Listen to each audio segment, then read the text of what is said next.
buy around 10 samosas, right? If more people want something,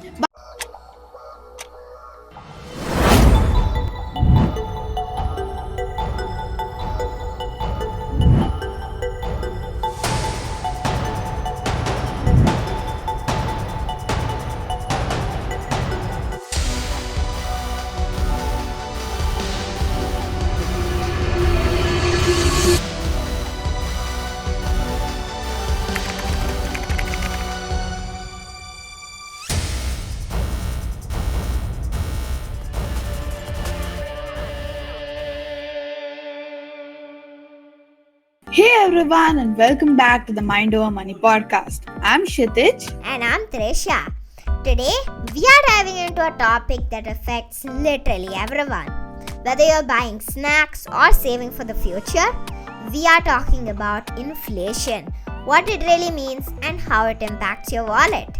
Yeah, inflation is one of those words that you hear in news all the time, like inflation is up or inflation is down. But what does that actually mean for regular people like us? Let's start simple. Inflation is just the rise in the general price of goods and services over time. Basically, your money buys you a little less than it used to.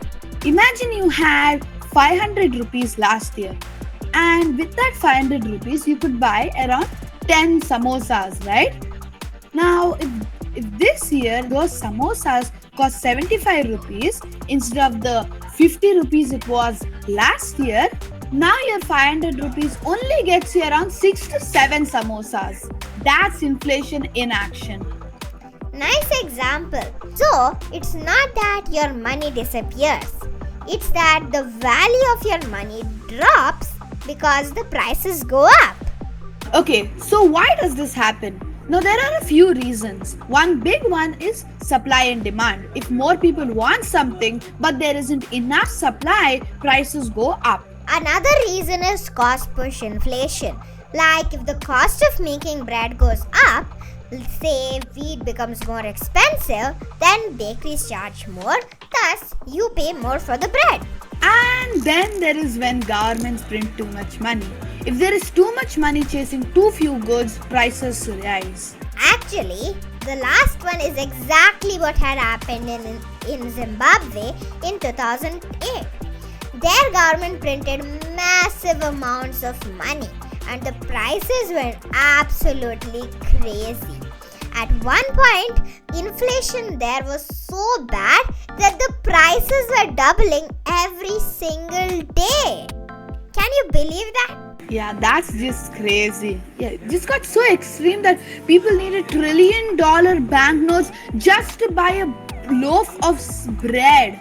That's called hyperinflation, and it shows what happens when inflation runs completely out of control. Now, let's connect this to real life. Inflation eats away at your purchasing power. That's just a fancy way of saying what you could buy last year with 100 rupees might only get you 90 rupees worth of stuff this year. It also hits savings hard. If your money is just sitting in a jar or even in a bank account with low interest, inflation is secretly reducing its value. But here's the flip side. Sometimes inflation can be a little good. A little bit of inflation encourages people to spend and invest instead of just hoarding money. And it helps businesses grow. Right, the danger is when inflation gets too high. That's when groceries feel super expensive and families struggle to keep up. So, what can we do as individuals? One way is to invest your money instead of just saving. If your money grows faster than inflation, you're safe. Yeah, things like stocks, mutual funds, or even inflation protected bonds can help.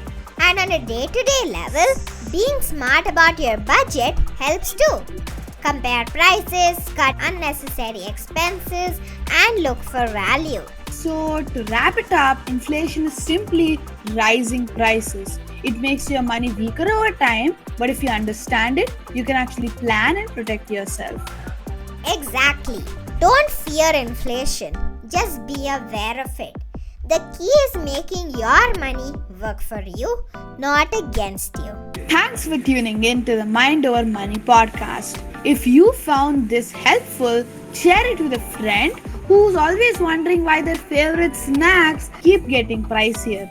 And don't forget to subscribe for more easy to understand podcast talks. See you next time. Bye.